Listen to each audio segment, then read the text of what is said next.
Hi dears, welcome back to ടൂസ് academy. HSST commerce exam എഴുതാൻ പോകുന്ന ഉദ്യോഗാർത്ഥികൾക്ക് വളരെ എഫക്റ്റീവ് ആകുന്ന ഒരു സെഷനുമായിട്ടാണ് ഇന്ന് ടൂസ് അക്കാഡമി എത്തിയിട്ടുള്ളത്. ഫൈനൽ വാൾ സ്റ്റഡി പ്ലാൻ 90 ഡേയ്സ് ഉൾപ്പെടുത്തിക്കൊണ്ടുള്ള ഈ ഒരു സ്റ്റഡി പ്ലാനിൽ നമ്മൾ റിവൈസ് ചെയ്യാൻ പോകുന്നത് തിയറി പോർഷൻസ് മാത്രമായിരിക്കും. അതായത് HSST കൊമേഴ്സിന്റെ മെയിൻ പേപ്പേഴ്സിന്റെ തിയറി പോർഷൻസ് ഉൾപ്പെടുത്തിക്കൊണ്ടുള്ള ഒരു 90 ദിവസത്തെ സ്റ്റഡി പ്ലാൻ സെഷനുമായിട്ടാണ് ഇന്ന് ടോസ് അക്കാഡമി നിങ്ങൾക്ക് മുമ്പിലേക്ക് എത്തിയിട്ടുള്ളത്.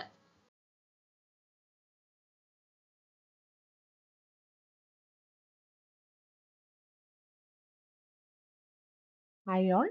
അപ്പോൾ നമുക്ക് ആദ്യമായിട്ട് നോക്കാനുള്ള മൊഡ്യൂൾ എന്ന് പറയുന്നത് നമ്മുടെ research methodology and quantitative techniques ആണ്. അപ്പോൾ നമ്മുടെ research methodology and quantitative techniques എന്ന് പറയുമ്പോഴത്തേക്ക് നമുക്കൊരു വാസ്റ്റ് സിലബസ് ആണ് പഠിക്കാനുള്ളത്. നമ്മുടെ റിസർച്ചിൻ്റെ ഹിസ്റ്ററി മുതൽ എന്താണ് റിസർച്ച് അത് മുതൽ അതിൻ്റെ ടൈപ്സ് ഓഫ് റിസർച്ച് പ്രോസസ് അങ്ങനെയുള്ള ബേസ് എലമെൻറ്റ്സ് തൊട്ട് നമ്മുടെ കുറച്ചുകൂടെ കോംപ്ലക്സ് ആയിട്ടുള്ള അനാലിസിസും നമ്മളതിനെ യൂസ് ചെയ്യുന്ന സ്റ്റാറ്റിസ്റ്റിക്കൽ ടൂളുകളും പിന്നെ നമ്മൾ പുതുതായിട്ട് നമ്മുടെ സിലബസിൽ കുറച്ച് നാൾ മുന്നേയൊക്കെ ഇൻട്രൊഡ്യൂസ് ചെയ്തതാണ് എക്കണോമെട്രിക്സ്. അപ്പം അതും അതിൻ്റെ ഒരുപാട് കാര്യങ്ങൾ അതിനകത്ത് ഉൾപ്പെടുന്നുണ്ട്. പിന്നെ അതുപോലെ തന്നെ നമ്മുടെ APA-MLA ഫോമാറ്റ് നമ്മൾ റെഫറൻസ് ബിബിലോഗ്രഫിയും എഴുതുന്നതും റിസർച്ച് എത്തിക്സും അങ്ങനെ ഒരു ഫാസ്റ്റ് സിലബസ് ആണ് നമുക്ക് മൊഡ്യൂൾ 1 പഠിക്കാനായിട്ടുള്ളത്. ഓക്കെ, അപ്പോൾ അതെന്ന് പറയുമ്പോഴത്തേക്ക് നമുക്ക് അതിൽ നിന്നും നമുക്ക് സെലക്റ്റഡ് ആയിട്ടുള്ള ടോപ്പിക്സ് നമ്മൾ കവർ ചെയ്യുന്ന തിയറി ബേസ്ഡ് പ്ലാനർ എന്ന് പറയുമ്പോഴത്തേക്ക് നമ്മൾ അതിനകത്ത് സെലക്റ്റഡ് ആയിട്ടുള്ള ടോപ്പിക്കുകൾ എടുത്തിട്ട് അതെങ്ങനെ കവർ ചെയ്യുന്നു എന്നാണ് നമ്മൾ ഇന്ന് ഡിസ്കസ് ചെയ്യുന്നത്. അതിനോടൊപ്പം അതിൽ നിന്ന് നമ്മൾ എക്സ്പെക്റ്റ് ചെയ്യുന്ന ടൈപ്പ് ഓഫ് ക്വസ്റ്റ്യൻസ് എങ്ങനെയാണ്, അതുപോലെ തന്നെ അതിൻ്റെ പ്രീവിയസ് ഇയർ ക്വസ്റ്റ്യൻസ് എന്തൊക്കെയാണ്, ഇതൊക്കെയാണ് നമ്മൾ ഓരോ മൊഡ്യൂളിലും ഡിസ്കസ് ചെയ്ത് പോകുന്നത്. ഓക്കെ, അപ്പം മൊഡ്യൂൾ 1 ഇതാണ് സിലബസ്. എല്ലാവരും ഒന്ന് നോക്കുക. ഇതിൽ നിന്ന് നമുക്ക് നോക്കാം അതിൻ്റെ സെലക്റ്റഡ് പാർട്സ്. അപ്പോൾ ഇതിൻ്റെ ഡിസ്ട്രിബ്യൂഷൻ എന്ന് പറയുമ്പോഴത്തേക്ക് ഇങ്ങനെയാണ് വരുന്നത്. അതായത് ഫസ്റ്റ് 3 ഡേയ്സ് 1 to 3 ആ ഒരു ദിവസം നമുക്ക് നമ്മുടെ ഇമ്പോർട്ടൻ്റ് ആയിട്ടുള്ള ബേസ് ആയിട്ടുള്ള കുറച്ച് കാര്യങ്ങൾ പഠിക്കണം. അതില്ലാത്ത ക്വസ്റ്റ്യൻ പേപ്പേഴ്സ് ഇല്ല, അപ്പോൾ അത് നമുക്ക് നോക്കണം. അതായത് ടൈപ്പ് ഓഫ് റിസർച്ച്, ഒരുപാട് ടൈപ്പ് ഓഫ് റിസർച്ച് നമ്മൾ പഠിക്കുന്നുണ്ട് അല്ലേ. ഇപ്പോൾ എക്സ്പ്ലോറേറ്ററി, ഡിസ്ക്രിപ്റ്റീവ്, അനലിറ്റിക്കൽ, അങ്ങനെ പല ടൈപ്പ് ഓഫ് റിസർച്ചുകൾ നമ്മൾ പഠിക്കുന്നുണ്ട്. അപ്പോൾ ടൈപ്പ് ഓഫ് റിസർച്ച് പഠിക്കുക. ഇതിനോടൊപ്പം റിസർച്ച് ഡിസൈനുകൾ, റാൻഡം എക്സ്പെരിമെൻ്റൽ ഡിസൈൻ. ഇപ്പോൾ റാൻഡം എക്സ്പെരിമെൻ്റൽ ഡിസൈൻസിൻ്റെ ഒക്കെ പ്രിൻസിപ്പിൾസ് ഒക്കെ വളരെയധികം ഇമ്പോർട്ടൻ്റ് ആണ്. അപ്പോൾ ടൈപ്പ് ഓഫ് ഡിസൈൻസും റിസർച്ച് ഡിസൈനും അതുപോലെ റിസർച്ച് പ്രോസസ്സിൻ്റെ സ്റ്റെപ്സ്, ആ സ്റ്റെപ്സ് നമുക്ക് സീക്വൻസ് മാറ്റിയിട്ട് അങ്ങോട്ടും ഇങ്ങോട്ടൊക്കെ മാറ്റിയിട്ട് അത് അറേഞ്ച് ചെയ്യാനൊക്കെ പലതവണയും ചോദിച്ചിട്ടുണ്ട്. അപ്പോൾ നമ്മൾ ഈ type of research process, research design, ഇതിൻ്റെയൊക്കെ ആ ഒരു കുറേ ടൈപ്സുകൾ വരുന്നുണ്ട് ഇതിനകത്ത്. അപ്പോൾ ഒരു ഫസ്റ്റ് 3 ഡേയ്സ് 1 to 3 വരെ നിങ്ങൾക്ക് അത് പഠിക്കാം. എന്നിട്ട് ആ 3rd ഡേ തന്നെ നിങ്ങൾക്ക് അടുത്ത ഇതിനകത്തോട്ട് വരാം. അതായത് നമ്മുടെ പാരാമെട്രിക് ആൻഡ് നോൺ പാരാമെട്രിക് ടെസ്റ്റുകൾ, അനാലിസിസ് ഓഫ് ഡേറ്റയൊക്കെ. അപ്പോൾ പാരാമെട്രിക്കും നോൺ പാരാമെട്രിക്കും പലപ്പോഴും ചോദിക്കാറുണ്ട്. നമ്മൾ ഒരു കണ്ടീഷൻ തന്നിട്ട് നമ്മൾ ഈ ഒരു കണ്ടീഷൻ അനുസരിച്ച് യൂസ് ചെയ്യുന്ന പാരാമെട്രിക് ടെസ്റ്റുകളും നോൺ പാരാമെട്രിക് ടെസ്റ്റുകളും ഏതൊക്കെ എന്നൊക്കെ ചോദിക്കാറുണ്ട് അല്ലേ. കണ്ടീഷൻ തന്നിട്ട് അത് ചിലപ്പോൾ മാച്ച് ചെയ്യാൻ ചോദിക്കാറുണ്ട് അല്ലേ. ഇന്ന കണ്ടീഷൻ തന്നിട്ട് അതിന് നമ്മൾ യൂസ് ചെയ്യുന്ന പാരാമെട്രിക് ടെസ്റ്റ് ഏത്. ഓക്കെ, അപ്പോൾ അത് കുറച്ച് നമുക്ക് ഡീറ്റെയിൽ ആയിട്ട് പഠിക്കാനുള്ളതാണ്. അപ്പോൾ അത് നമ്മൾ ഒരു 2 ദിവസം എടുത്ത് അത് നന്നായിട്ട് പഠിക്കുക. അതിനുശേഷം നമ്മൾ 5 to 7 പഠിക്കും. 5 to 7 നമുക്ക് സാമ്പിളിങ് വളരെ ഇമ്പോർട്ടൻ്റ് ആണ് അല്ലേ. നമ്മുടെ പ്രോബബിലിറ്റി സാമ്പിളിങ്ങും നോൺ പ്രോബബിലിറ്റി സാമ്പിളിങ്, then type of variable important ആണ്. നമുക്ക് ഒരുപാട് ടൈപ്സ് ഓഫ് വേരിയബിൾസ് ഉണ്ട്. വേരിയബിൾസ് പഠിക്കുക. അതുപോലെ തന്നെ ഹൈപ്പോത്തസിസും ഒരുപാട് ടൈപ്പ് ഉണ്ട്. നള്ള, ഓൾട്ടർനേറ്റീവ്, കാഷ്വൽ, അങ്ങനെ ഒരുപാട് കുറേ ഉണ്ട്. അപ്പം നമ്മൾ അതൊക്കെ 5 to 7 ഡേയ്സ് പഠിക്കുക. അതിനുശേഷം നമ്മൾ ലാസ്റ്റ് 3 ഡേയ്സ് വരുമ്പോഴത്തേക്ക് നമ്മൾ നമ്മുടെ പുതിയ ടോപ്പിക്കായിട്ടുള്ള എക്കണോമെട്രിക്സ് നോക്കണം. അതിനോടൊപ്പം നമ്മുടെ ഫൈനലി ബിബിലോഗ്രഫി, റിപ്പോർട്ട് റൈറ്റിംഗ് തുടങ്ങിയ കാര്യങ്ങളൊക്കെ നോക്കുക. അപ്പോൾ ഇത്രയും നമുക്ക് ഒഴിവാക്കാൻ പറ്റാത്ത തിയറി ബേസ്ഡ് ആയിട്ടുള്ള പോർഷൻസ് ആണ് ഇത്രയെന്ന് പറയുന്നത്. ഓക്കെ, ഈ type of research process, research design, then parametric and non-parametric test, analysis of data, sampling, variables, hypothesis, econometrics, bibliography, report writing. അപ്പോൾ ഇത്രയും കാര്യങ്ങൾ നമുക്ക് ഒട്ടും ഒഴിവാക്കാൻ പറ്റാത്തതാണ്. ലാസ്റ്റ് ദിവസം ഇത് ഇത്രയും പഠിച്ചതിന് ശേഷം നമ്മൾ ആദ്യം തൊട്ട് ഫസ്റ്റ് ഡേ മുതൽ പഠിച്ച കാര്യങ്ങളൊക്കെ റിവൈസ് ചെയ്ത് നോക്കാനായിട്ട് നിങ്ങൾ മറക്കരുത്. ഓക്കെ. നെക്സ്റ്റ് എന്ന് പറയുന്നത് ഈ ഒരു പാർട്ടിൽ നിന്ന് റിസർച്ച് എന്ന് പറയുന്ന ഒരു പാർട്ടിൽ നിന്നും നമ്മൾ എക്സ്പെക്ട് ചെയ്യുന്ന ടൈപ്പ് ഓഫ് ക്വസ്റ്റ്യൻസ് ആണ് നമ്മൾ നോക്കുന്നത്. ആദ്യത്തെ എന്ന് പറയുമ്പോഴത്തേക്ക് ഞാൻ പറഞ്ഞിരുന്നു, ടൈപ്പ് ഓഫ് റിസർച്ചിൽ നമ്മൾ എക്സ്പെക്ട് ചെയ്യുന്ന ക്വസ്റ്റ്യൻ എന്ന് പറഞ്ഞാൽ നമുക്ക് റിയൽ ലൈഫ് എക്സാമ്പിൾസ് തന്നിട്ട് ഇത് ഏത് ടൈപ്പ് ഓഫ് റിസർച്ച് ആണ് എന്നുള്ളത് നമുക്ക് ചോദിക്കാം. അപ്പോൾ നമുക്ക് എല്ലാ ടൈപ്പ് ഓഫ് റിസർച്ച് അറിയാമെങ്കിൽ മാത്രമേ അതിന് ഉത്തരം എഴുതാനായിട്ട് പറ്റത്തുള്ളൂ. അപ്പം അത് നോക്കുക. നെക്സ്റ്റ് അതുപോലെ തന്നെ നമ്മൾ റിസർച്ച് ഡിസൈനിലോട്ട് വരുമ്പോൾ ഓരോ ഡിസൈനിനും ഓരോ ടൈപ്പ് ഓഫ് ഫീച്ചേഴ്സ് ആണ്. അത് സ്റ്റേറ്റ്മെന്റ് ഫോമിൽ വന്നിട്ട് ഏത് ടൈപ്പ് ഓഫ് റിസർച്ച് ആണ്, അല്ലെങ്കിൽ ഇതിൽ കറക്റ്റ് ആയിട്ടുള്ളത് ഏതാണ്, ഈ റിസർച്ച് ഡിസൈൻ തന്നെയാണോ ഇതിൽ ഉദ്ദേശിക്കുന്നത്, ആ തരത്തിൽ നമുക്ക് ചോദിക്കാം. പിന്നീടുള്ള നമുക്ക് സിറ്റുവേഷൻ തന്നിട്ട് ഇങ്ങനെയാണ് ഒരു ക്ലാസ്സിൽ ഇത്ര കുട്ടികളെ വെച്ച് നമ്മൾ ടെസ്റ്റ് നടത്തുകയാണ്, അങ്ങനെയൊക്കെ നമുക്ക് ക്വസ്റ്റ്യൻസ് തന്നിട്ട് അവിടെ നമ്മൾ യൂസ് ചെയ്യുന്ന ടൈപ്പ് ഓഫ് ടെസ്റ്റ് ഏതാണ്. ഇപ്പം നമുക്ക് പോപ്പുലേഷൻ, സ്റ്റാൻഡേർഡ് ഡീവിയേഷൻ ഒക്കെ തന്നിട്ട് നമുക്ക് ഏത് ടൈപ്പ് ഓഫ് ടെസ്റ്റ് യൂസ് ചെയ്യാം എന്നുള്ള ചോദ്യം വരാം. ഓക്കെ. പിന്നെ എക്കണോമെട്രിക്സിൽ നിന്ന് പൊതുവേ നമുക്ക് അസഷൻ റീസണിങ് ഒക്കെ വരാം. പിന്നെ നമ്മൾ നേരത്തെ പറഞ്ഞതുപോലെ റിസർച്ച് പ്രോസസ്സിൽ നിന്ന് നമ്മുടെ ആ സീക്വൻസ് അറേഞ്ച് ചെയ്യാനുമായിട്ട് ചോദിക്കും. അപ്പം ഇങ്ങനെ ഒരു ടൈപ്പ് ഓഫ് ക്വസ്റ്റ്യൻ ആണ് നമ്മൾ എക്സ്പെക്ട് ചെയ്യുന്നത്. ഇത് തന്നെയാണ് നമ്മൾ പല എക്സാമിലും കണ്ടുവരുന്ന ഒരു പ്രവണത എന്ന് പറയുന്നതും ഇങ്ങനെ തന്നെയാണ്. അപ്പോൾ ഇതാണ് നമ്മുടെ പ്രീവിയസ് ഇയർ ക്വസ്റ്റ്യൻ പാറ്റേൺ എന്ന് പറയുന്നത്. അതായത് ഞാൻ പറഞ്ഞതുപോലെ നമ്മുടെ റിയൽ ലൈഫ് എക്സാമ്പിൾസ് വെച്ചിട്ടാണ് ചോദിച്ചിട്ടുള്ളത്. നമ്മുടെ ആനുവൽ സെൻസസ് എന്ന് പറയുന്നത് ഏത് ടൈപ്പ് ഓഫ് റിസർച്ച് എന്ന് തന്നെയാണ് ചോദിച്ചിട്ടുള്ളത്. ഈ ഡെഫിനറ്റ്ലി എന്ന് പറയുമ്പോൾ എന്താണ്, നമ്മുടെ ഡിസ്ക്രിപ്റ്റീവ് റിസർച്ച് ആണ് അല്ലേ. നമ്മുടെ ഡിസ്ക്രിപ്റ്റീവ് റിസർച്ച് ആണ് ഇതിൻ്റെ ആൻസർ വരുന്നത്. അതേപോലെ തന്നെ ഞാൻ നേരത്തെ പറഞ്ഞതുപോലെ നമുക്ക് സ്റ്റേറ്റ്മെന്റ് ഫോമിൽ തന്നിട്ട് ഇതിൻ്റെ അസംഷൻസ് ഏതൊക്കെയാണെന്നാണ് ചോദിച്ചിട്ടുള്ളത്. പാരാമെട്രിക് ടെസ്റ്റിൻ്റെ അസംഷൻസ് ഒക്കെ നമ്മൾ വളരെ ഡീറ്റെയിൽ ആയിട്ട് തന്നെ നമ്മുടെ ക്ലാസ്സുകളിൽ ഡിസ്കസ് ചെയ്തിട്ടുണ്ട് കേട്ടോ. അല്ലേ, ടോസ് അക്കാഡമിയുടെ ക്ലാസ്സുകളിലും അതുപോലെ തന്നെ നമ്മൾ ടോസ് അക്കാഡമിയിൽ ചെയ്യുന്ന ഒരു പ്രവണത എന്ന് പറഞ്ഞാൽ എന്താണ്, നമ്മൾ ഓരോ മൊഡ്യൂൾ കഴിഞ്ഞിട്ടും അതിൻ്റെ റിവിഷൻസും ക്വസ്റ്റ്യൻ ഡിസ്കഷൻസും നടത്തിയിരുന്നു. അപ്പോൾ ഇതിലൊക്കെ നമ്മൾ ഡിസ്കസ് ചെയ്തു പോയ പാർട്ടാണ് പാരാമെട്രിക് ടെസ്റ്റിൻ്റെ അസംഷൻസ് എന്തൊക്കെയാണെന്ന് അല്ലേ. ഇത് നോർമാലിറ്റി ആണ്, എന്താണ് നോർമൽ കർവ് വരുന്നുണ്ട്. അതുപോലെ തന്നെ നമ്മൾ മെട്രിക് ഡേറ്റ യൂസ് ചെയ്യുന്നുണ്ട്. ലാർജ് സാമ്പിളിനും സ്മോൾ സാമ്പിളിനും പാരാമെട്രിക്കിനകത്ത് വേറെ വേറെ ടെസ്റ്റുകളൊക്കെ ഉണ്ട്. അപ്പോൾ അതുകൊണ്ട് തന്നെ ഇതിൻ്റെ ആൻസർ വരുന്നതും എന്ത് തന്നെയാണ്, ഓൾ ഓഫ് ദി എബവ് ആണ്. അതുപോലെ നമ്മുടെ റിസർച്ച് ഡിസൈനിൽ നമുക്ക് ഇങ്ങനെ ഒരു ക്വസ്റ്റ്യൻ വരാം എന്ന് പറഞ്ഞു, സ്റ്റേറ്റ്മെന്റ് വൈസിൽ. അതായത് നമുക്ക് ഡീറ്റെയിൽഡ് ഇൻഫർമേഷൻ എന്ന് പറയുമ്പോഴത്തേക്ക് റിസർച്ച് ഡിസൈൻ എന്തിനെക്കുറിച്ചുള്ള ഡീറ്റെയിൽഡ് ഇൻഫർമേഷൻ ആണ് തരുന്നത്. Ethical issue, data collection method, study population. Research design എന്ന് പറയുമ്പോൾ നമ്മുടെ മൊത്തത്തിലുള്ള ഒരു ബ്ലൂ പ്രിന്റ് ആണ്. എന്താണ് റിസർച്ച് ചെയ്യുന്നതെന്നുള്ള ഒരു ബ്ലൂ പ്രിന്റ് ആണ് നമ്മുടെ റിസർച്ച് ഡിസൈൻ നമുക്ക് തരുന്നത്. അതിനകത്ത് ഇതെല്ലാം ഉൾപ്പെടും അല്ലേ. അപ്പൊ ഇവിടെയും ആൻസർ വരുന്നത് എന്താണ്, ഓൾ ഓഫ് ദി എബവ്. അപ്പോൾ ഇങ്ങനെ ഓരോ മൊഡ്യൂളുകളും ആദ്യം അതിൻ്റെ സിലബസ് എടുത്ത് നോക്കുക, ദെൻ അതിൽ നിന്ന് ഇമ്പോർട്ടൻ്റ് ആയിട്ടുള്ള കാര്യങ്ങൾ മാർക്ക് ചെയ്ത് നമ്മളൊരു സ്റ്റഡി പ്ലാൻ നോക്കുക, പിന്നെ അതിൽ നിന്ന് എക്സ്പെക്ട് ചെയ്യുന്ന ടൈപ്പ് ഓഫ് ക്വസ്റ്റ്യൻസ്, അതിൻ്റെ പ്രീവിയസ് ഇയർ ക്വസ്റ്റ്യൻസ്, ഇത്രയും നോക്കുമ്പോൾ തന്നെ നമുക്ക് ആ മൊഡ്യൂളിൽ ഏകദേശം ഒരു രൂപം കിട്ടി. പിന്നെ നമ്മളത് അത്രയും പഠിച്ചാൽ തന്നെ, ആ ഒരു തിയറി പഠിച്ചാൽ തന്നെ നമുക്ക് അതിൽ നിന്ന് നമ്മൾ ഓരോ മൊഡ്യൂളിൽ നിന്ന് എക്സ്പെക്ട് ചെയ്യുന്ന 7 മാർക്ക് ഉണ്ടെങ്കിൽ അതിൽ 5 മാർക്ക് നമുക്ക് കവർ ചെയ്യാനായിട്ട് പറ്റും ഓരോ മൊഡ്യൂളിൽ നിന്ന്. Okay. Module 2 Financial Market and Services and Investment Management. 100% theory portions മാത്രം കവർ ചെയ്തുകൊണ്ടുള്ള ഒരു മൊഡ്യൂളാണ് financial market and service and investment management. അപ്പൊ ഇവിടെ പ്രോബ്ലത്തിനൊന്നും തന്നെ ഒരു പ്രാധാന്യമില്ല, തിയറി പോർഷൻസ് മാത്രമേ ഉൾപ്പെടുത്തിയിട്ടുള്ളൂ. അപ്പോൾ ഈ ഒരു മൊഡ്യൂളിനകത്ത് പ്രധാനമായിട്ടും 2 പാർട്ടായിട്ടാണ് നമ്മൾ പഠിക്കേണ്ടത്, ഫിനാൻഷ്യൽ മാർക്കറ്റ് ആൻഡ് സർവീസസ്, അതുപോലെ തന്നെ ഇൻവെസ്റ്റ്മെന്റ് മാനേജ്മെന്റ്.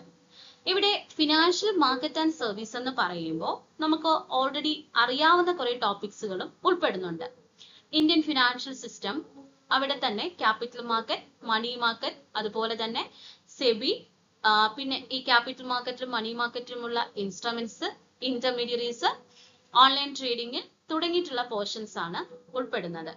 ഇനി ഇൻവെസ്റ്റ്മെന്റ് മാനേജ്മെന്റിലേക്ക് വരുമ്പോൾ അവിടെ കോർപ്പറേറ്റ് ആൻഡ് പേഴ്സണൽ ഇൻവെസ്റ്റ്മെന്റ്, അതേപോലെ തന്നെ വ്യത്യസ്തമായിട്ടുള്ള ഇൻവെസ്റ്റ്മെന്റ് അവന്യൂസ്, ഇനി പേഴ്സണൽ ഫിനാൻസിൽ തന്നെ പേഴ്സണൽ ഫിനാൻസിന്റെ കമ്പോണൻസ്, അതേപോലെ തന്നെ ഫിനാൻഷ്യൽ ലിറ്ററസി അല്ലെങ്കിൽ സാമ്പത്തിക സാക്ഷരത തുടങ്ങിയിട്ടുള്ള പോർഷൻസും ഉൾപ്പെടുന്നു. ഇതിലെല്ലാം ഉപരി പലർക്കും പുതുമയുള്ള ഒരു സബ്ജക്റ്റ് ആണ് ബിഹേവിയറൽ ഫിനാൻസ് എന്ന് പറയുന്നത്.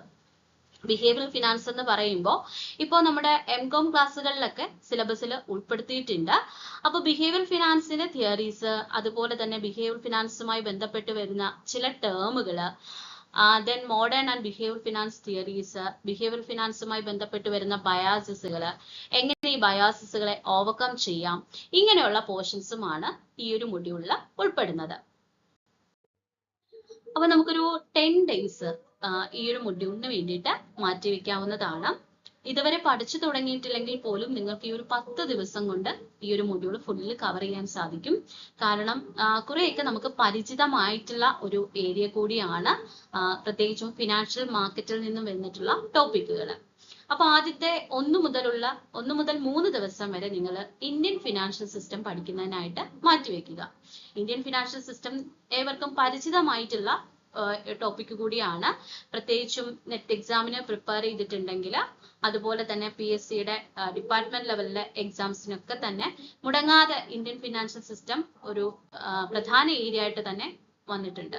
അപ്പൊ ഇന്ത്യൻ ഫിനാൻഷ്യൽ സിസ്റ്റത്തെ കുറിച്ച് പഠിക്കുമ്പോൾ ബാങ്കും ഈ ഒരു ഇന്ത്യൻ ഫിനാൻഷ്യൽ സിസ്റ്റത്തിന്റെ പാർട്ടാണ്.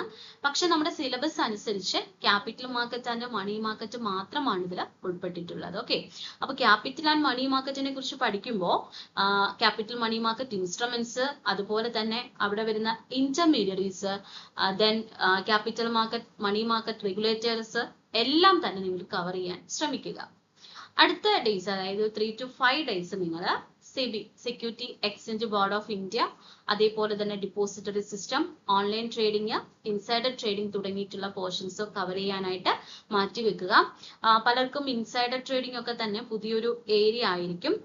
സോ സെബി എന്ന് പറയുമ്പോൾ ഒരുപാട് കാര്യങ്ങൾ അതിനകത്ത് കവർ ചെയ്യേണ്ടതായിട്ടുണ്ട്. സെബിയുടെ ഫോർമുലേഷൻ, അതേപോലെ തന്നെ റോൾ, അഡ്വാൻറ്റേജസ്, അതുപോലെ തന്നെ ഇൻവെസ്റ്റേഴ്സിനെ എങ്ങനെയൊക്കെ പ്രൊട്ടക്ട് ചെയ്യുന്നുണ്ട് തുടങ്ങിയിട്ടുള്ള കാര്യങ്ങളും അപ്ഡേറ്റ്സുകളും അറിഞ്ഞിരിക്കുക.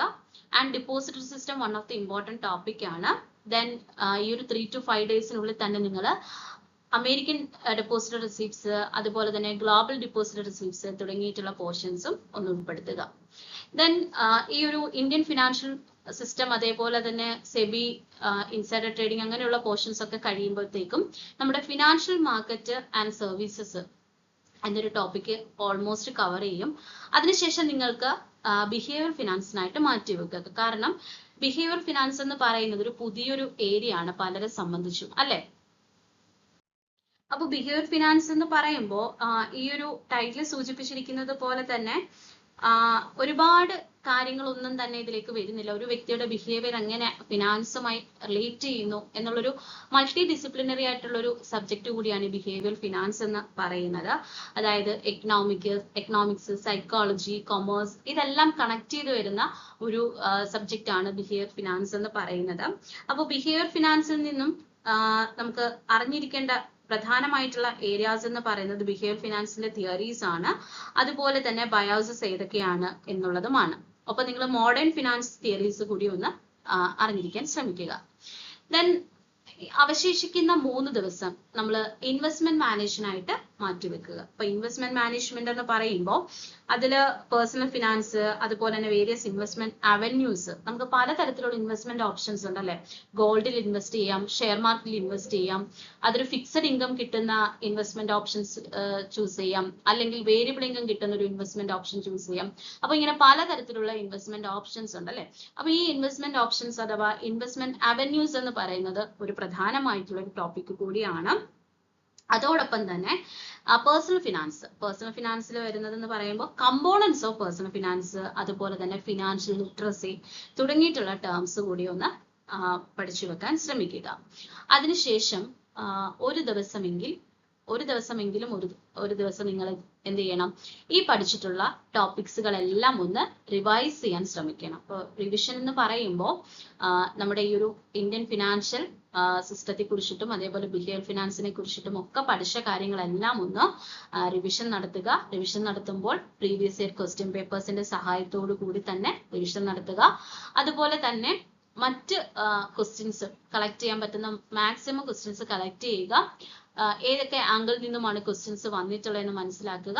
അതിനനുസരിച്ച് നമ്മുടെ വീക്ക് പോയിന്റ് എന്താണോ അത് ഐഡന്റിഫൈ ചെയ്ത് അതിനെ കവർ ചെയ്ത് പഠിക്കാൻ ശ്രമിക്കുക. ഓക്കെ, അപ്പോൾ ഇങ്ങനെ ഈ ഒരു 10 days കൊണ്ട് നിങ്ങൾക്ക് ഈ ഒരു മൊഡ്യൂൾ കവർ ചെയ്യാൻ സാധിക്കും. അപ്പോൾ ഏതൊരു മൊഡ്യൂളിലും എല്ലാവരും ഏറ്റവും കൂടുതൽ അന്വേഷിക്കുന്നത് ഏതൊക്കെയാണ് ഇമ്പോർട്ടൻ്റ് ആയിട്ടുള്ള ടോപ്പിക്സുകൾ അല്ലെങ്കിൽ ഇമ്പോർട്ടൻ്റ് ആയിട്ടുള്ള ഏരിയാസ് എന്നുള്ളതാണ്. അപ്പോൾ ഏകദേശം നമ്മളൊരു റിസർച്ച് നടത്തിയപ്പോൾ, അതായത് ഈ ഒരു മൊഡ്യൂളിൽ നിന്നും നെറ്റ് അതേപോലെ തന്നെ മറ്റ് കോമ്പറ്റേറ്റീവ് എക്സാംസിനൊക്കെ ചോദിച്ചിട്ടുള്ള ഏരിയാസുമായി ബന്ധപ്പെട്ടൊരു റിസർച്ച് നടത്തിയപ്പോൾ ഏറ്റവും ഇമ്പോർട്ടൻ്റ് ആയിട്ടും ചോദിക്കാൻ സാധ്യതയുള്ളത് Indian financial system, capital market, money market instruments, security exchange board of India, various investment avenues, behaviour finance theories and behaviour bias on financial decision making തുടങ്ങിയിട്ടുള്ള ടോപ്പിക്സുകളാണ് മോസ്റ്റ് ഇമ്പോർട്ടൻ്റ് ആയിട്ട് വന്നിട്ടുള്ള ടോപ്പിക്സുകൾ എന്ന് പറയുന്നത്. അപ്പൊ ഇതെല്ലാം തന്നെ നിങ്ങൾ മാക്സിമം കവർ ചെയ്ത് പഠിക്കാൻ ശ്രമിക്കുക. ഓക്കെ, അപ്പൊ നമുക്ക് ഇനി ക്വസ്റ്റ്യൻസ് ഒന്ന് പരിചയപ്പെടാം. Who is A cautious speculator എന്നാണ് ഫസ്റ്റ് ക്വസ്റ്റ്യൻ. ഇപ്പോ ഇവിടെ സ്പെക്കുലേറ്റർ എന്ന് പറയുന്നത് സിലബസിൽ, അതായത് മൊഡ്യൂൾ 2 സിലബസിൽ ഉൾപ്പെടുത്തിയിട്ടില്ല. പക്ഷേ ഇന്ത്യൻ ഫിനാൻഷ്യൽ സിസ്റ്റത്തെ കുറിച്ച് പഠിക്കുമ്പോഴും ഫിനാൻഷ്യൽ മാർക്കറ്റിനെ കുറിച്ച് പഠിക്കുമ്പോഴും സ്പെക്കുലേറ്റേഴ്സ് എന്ന് പറയുന്നത് വളരെ പ്രധാനമായിട്ട് നമ്മൾ അറിഞ്ഞിരിക്കേണ്ടതാണ്. അപ്പൊ സ്പെക്കുലേറ്റർ എന്ന് പറയുമ്പോൾ പലതരത്തിലുള്ള സ്പെക്കുലേറ്റേഴ്സ് ഉണ്ട്. Bull, bear, stag and lame duck തുടങ്ങിയിട്ടുള്ളവയാണ്. ഓക്കെ, അപ്പൊ ഇതില് കോഷ്യസ് സ്പെക്കുലേറ്റർ എന്ന് പറയുമ്പോൾ കറക്റ്റ് ആൻസർ ആയിട്ട് വരുന്നത് സ്റ്റാഗ് ആണ് കറക്റ്റ് ആൻസർ എന്ന് പറയുന്നത്. അപ്പൊ എന്താണ് കോഷ്യസ് സ്പെക്കുലേറ്റർ എന്ന് പറയുന്നത്? മറ്റുള്ള സ്പെക്കുലേറ്റേഴ്സിനെ അപേക്ഷിച്ച് റിസ്ക് അനാലിസിസ് അതേപോലെ തന്നെ പ്രോഫിറ്റ് അനാലിസിസ് ഒക്കെ കുറെ അധികം കെയർഫുൾ ആയിട്ട് നടപ്പിലാക്കുന്ന സ്പെക്കുലേറ്റേഴ്സിനെയാണ് നമ്മൾ കോഷ്യസ് സ്പെക്കുലേറ്റേഴ്സ് എന്ന് അറിയപ്പെടുന്നത്.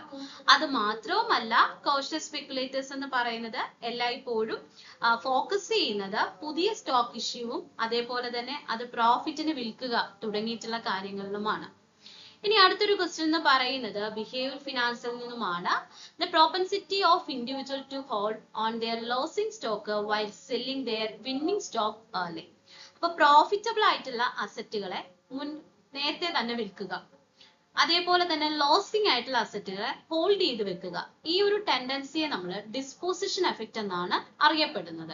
അതായത് വിന്നിംഗ് സ്റ്റോക്ക് നേരത്തെ തന്നെ വിൽക്കുക, എന്നാൽ ലോസിംഗ് സ്റ്റോക്ക് ഹോൾഡ് ചെയ്ത് വെക്കുക. ഇതിനെ നമ്മൾ ഡിസ്പോസിഷൻ എഫക്റ്റ് എന്നാണ് അറിയപ്പെടുന്നത്. ഇപ്പൊ ബിഹേവിയർ ഫിനാൻസുമായി ബന്ധപ്പെട്ട് വന്നിട്ടുള്ള ഒരു ബയാസിസ് ആണ് ഡിസ്പോസിഷൻ എഫക്റ്റ് എന്ന് പറയുന്നത്. അടുത്ത മൊഡ്യൂൾ നമ്മൾ നോക്കുന്നത് പോർട്ട്ഫോളിയോ മാനേജ്മെന്റ് ആൻഡ് ഡെറിവേറ്റീവ്സ് ആണ്. അപ്പം അതിനകത്തും നമ്മൾ എക്സ്പെക്ട് ചെയ്യുന്ന ടൈപ്പ് ഓഫ് സിലബസ് ഇതാണ്. അതായത് നമ്മുടെ നോൺ വൊക്കേഷണൽ ടീച്ചറിന്റെ NBTയുടെ സിലബസ് തന്നെയാണ് നമ്മൾ ഇപ്പോൾ എക്സ്പെക്ട് ചെയ്യുന്നത്. അപ്പോൾ ആ ഒരു സിലബസ് ആണിത്. ഇതിൽ എല്ലാ ടൈപ്പ് ഓഫ് അനാലിസിസ് ഉണ്ട് അല്ലെ. Security analysis, fundamental analysis, technical analysis, then theories വരുന്നുണ്ട്. Capital market theory, then CAPM, capital asset pricing model, Markowitz theory, അങ്ങനെ ഷാർപ്പ് സിംഗിൾ ഇൻഡെക്സ് മോഡൽ, അങ്ങനെ എല്ലാ തിയറീസും മോഡൽസുകളും ഉൾപ്പെട്ട് അതിനോടൊപ്പം നമ്മുടെ പോർട്ട്ഫോളിയോ റിവിഷൻ, ഇവാലുവേഷൻ, അങ്ങനെയുള്ള കാര്യങ്ങൾ. ദെൻ ഡെറിവേറ്റീവ്സ് വരുന്നുണ്ട്. ഡെറിവേറ്റീവ്സിൻ്റെ നമ്മൾ വിശദമായിട്ടുള്ള കാര്യങ്ങൾ തന്നെ പഠിക്കുന്നുണ്ട്. ടൈപ്പ് ഓഫ് ഡെറിവേറ്റീവ്സ് പഠിക്കുന്നുണ്ട്. ദെൻ ഫ്യൂച്ചേഴ്സ്, ഓപ്ഷൻസ്, സ്വാപ്സ്, അങ്ങനെയുള്ള ഒരുപാട് കാര്യങ്ങൾ നമ്മൾ ഈ സിലബസിൽ കവർ ചെയ്യുന്നുണ്ട്. അപ്പം ഇതിൽ ഏതൊക്കെ സെലക്ടഡ് ടോപ്പിക്സ് നമുക്ക് പഠിച്ചാലാണ് നമുക്ക് എക്സാം ക്ലിയർ ചെയ്യാൻ പറ്റുന്നതെന്ന് നമുക്ക് നോക്കാം. അപ്പം ഇവിടെ നമ്മൾ നമ്മുടെ ആദ്യത്തെ മൊഡ്യൂളിൽ നമ്മൾ 10 days ആണ് അലോട്ട് ചെയ്തതെങ്കിൽ ഇവിടെ തേർഡ് മൊഡ്യൂളിൽ നമ്മൾ 8 day ആണ് പറയുന്നത്. ഈ 8 dayയിൽ നമ്മൾ പറഞ്ഞു നമ്മൾ തിയറി ബേസ്ഡ് പ്ലാനർ ആണ് യൂസ് ചെയ്യുന്നത്. അപ്പം തിയറീസ് മാത്രം കവർ ചെയ്യുന്ന ഒരു പ്ലാനിങ് ആണ് നമ്മൾ തരുന്നത്. ഒരു 90 ദിവസത്തേൽ നമ്മൾ പല മൊഡ്യൂളുകൾക്കും 9, 8, 7 അങ്ങനെ ദിവസങ്ങൾ അലോട്ട് ചെയ്ത് 90 ദിവസം കൊണ്ട് നമ്മളെ 10 മൊഡ്യൂളുകളുടെ തിയറി കവർ ചെയ്ത് നമ്മുടെ എക്സാം അറ്റൻഡ് ചെയ്യാൻ പ്രാപ്തരാക്കുക. ആ ഒരു ടൈപ്പ് ഓഫ് പ്ലാനറാണ് നമ്മൾ തരുന്നത്. ഓക്കെ, അപ്പോൾ ഇവിടെ പോർട്ട്ഫോളിയോയ്ക്കകത്ത് നമ്മൾ ഫസ്റ്റ് 3 ദിവസമാണ് നമ്മുടെ മോഡലുകളായിട്ടുള്ള ഇമ്പോർട്ടൻറ്റ് മോഡലുകളായിട്ട് നമുക്ക് അത് പഠിച്ചാൽ തന്നെ നമുക്ക് എക്സാം ക്ലിയർ ചെയ്യാൻ പറ്റുന്ന മോഡലുകളാണ് capital asset pricing model, Markowitz portfolio theory, Sharpe single index model. ഇതൊക്കെ തന്നെ നമുക്ക് ആദ്യത്തെ 3 ദിവസം പഠിക്കാം. അതിനുശേഷം അതുമായിട്ട് റിലേറ്റ് ചെയ്ത് വരുന്ന റേഷ്യോസിൻ്റെ ഡെഫിനിഷൻസും കാര്യങ്ങളും ഒക്കെ ഉണ്ട്. അതായത് നമ്മുടെ trainers reward, Jensons performance index, farmers decomposition model, അങ്ങനെ തുടങ്ങി കുറേ റേഷ്യോസും കാര്യങ്ങളൊക്കെ ഉണ്ട്. നമ്മൾ നെക്സ്റ്റ് 3 to 5 ഡേ നമ്മൾ അതങ്ങ് പഠിക്കുകയാണ്. നെക്സ്റ്റ് അത് കഴിയുമ്പോഴത്തേക്കാണ് നമ്മുടെ പോർട്ട്ഫോളിയോയ്ക്കകത്ത് വരുന്ന portfolio risk, revision, evaluation, formula plan, പല ടൈപ്പ് ഓഫ് ഫോർമുല പ്ലാനുകളൊക്കെ ഉണ്ട്.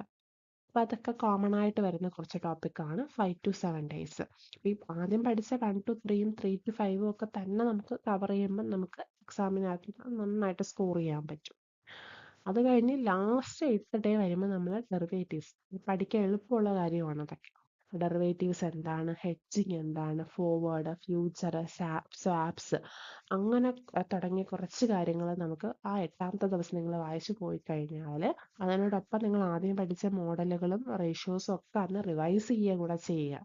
അപ്പോഴത്തേക്ക് അത് പൂർണ്ണമായി. നമുക്ക് അത്രയും പഠിച്ചാൽ മതി നമ്മൾ തിയറി ബേസ്ഡ്. ഓക്കെ, അപ്പോൾ ഇതിൽ നിന്ന് നമ്മൾ എക്സ്പെക്ട് ചെയ്യുന്ന ടൈപ്പ് ഓഫ് ക്വസ്റ്റ്യൻസ് എന്ന് പറയുന്നത് ഞാൻ പറഞ്ഞു, type of formula plans 1-2 formula plan ഉണ്ട്, റുപ്പി പ്ലാൻ എന്നൊക്കെ പറഞ്ഞിട്ട്. അപ്പം അത് കുറേ ഓപ്ഷൻ തന്നിട്ട് അതിൽ നമ്മൾ ഒരു ക്വസ്റ്റ്യൻ ചോദിച്ചിട്ട് അതിൽ ഏത് ടൈപ്പ് ഓഫ് പ്ലാൻ ആണ് ഇവിടെ ഉദ്ദേശിക്കുന്നതെന്നൊക്കെ ഓപ്ഷനിൽ നിന്ന് ചോദിക്കാം. അതുപോലെ CA പേയ്മെൻറ്റ് അസംഷൻസ് വളരെ ഇമ്പോർട്ടൻ്റ് ആണ്. സ്റ്റേറ്റ്മെൻറ്റ് ഫോമിൽ ചോദിച്ചിട്ട് ഇതിൽ ഏതാണ് കറക്റ്റ് ആയിട്ടുള്ള അസംഷൻസ് എന്ന് ചോദിക്കാം. അതുപോലെ എക്സാമ്പിൾസ് തന്നിട്ട് ഏത് ടൈപ്പ് ഓഫ് ഡെറിവേറ്റീവ് ആണ്, എക്സ്ചേഞ്ച് ട്രേഡഡ് ആണോ, കമ്മോഡിറ്റി ഡെറിവേറ്റീവ് ആണോ, അങ്ങനെ ചോദിക്കാം. പിന്നെ അതുപോലെ തന്നെ CML and SML, capital market ലൈനും സെക്യൂരിറ്റി മാർക്കറ്റ് ലൈനും, ഇത് അസഷൻ ടൈപ്പിൽ നമുക്ക് ചോദിക്കാം. രണ്ടിൻ്റെ റീസണും അസഷൻ തന്നിട്ട് കറക്റ്റ് എക്സ്പ്ലനേഷൻ ആണോ അല്ലയോ എന്ന രീതിയിൽ ചോദിക്കാം. പിന്നെ നമുക്ക് പോർട്ട്ഫോളിയോ മോഡലുകളുടെയൊക്കെ ഫീച്ചേഴ്സ് തന്നിട്ട് അതിൽ നിന്ന് ഇൻകറക്റ്റ് സ്റ്റേറ്റ്മെൻറ്റ് കണ്ടുപിടിക്കാൻ ചോദിക്കാം, കറക്റ്റ് സ്റ്റേറ്റ്മെൻറ്റ് കണ്ടുപിടിക്കാൻ ചോദിക്കാം. ക്വസ്റ്റ്യൻ കറക്റ്റായിട്ട് വായിക്കുക, ഇവിടെ ചോദിച്ചിട്ടുള്ള ഇൻകറക്റ്റ് സ്റ്റേറ്റ്മെൻ്റ് ആണോ കറക്റ്റ് സ്റ്റേറ്റ്മെൻ്റ് ആണോ എന്നുള്ളത്. ഓക്കെ,